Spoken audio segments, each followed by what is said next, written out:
It's a So loaded I think, question, but yeah, it is a loaded question. I think the two things that we tell every family that help to significantly manage the stress are number one, start early. Like a lot of the stress comes if somebody comes to me as a rising senior and they need 200 points on the SAT and they haven't started their essays yet, they're not really sure where they want to apply. That's going to be a really stressful process because the clock is our opponent and there's so much to do and so little time to do it in. So starting early, the work that you have to do to get into college does not change, but the time span in which you have to do the work is totally under your control.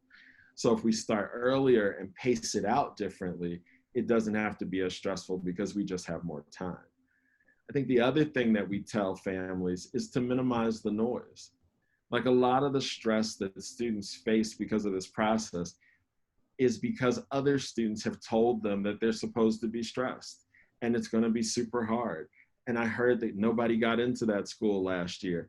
And it mounts, and it mounts for parents when they talk about it at work and people say discouraging things. And so I think that if parents keep the college plan close to the vest and they try to minimize some of those conversations with, armchair experts who don't really know a ton about the process but have tons to say.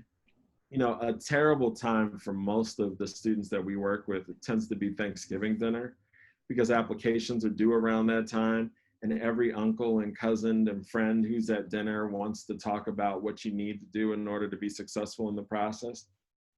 I tell students if you just minimize some of those conversations, it does tend to put you in a better place overall, just as you have a small team, you manage that team well, and you make sure that you have a good plan for moving the work forward.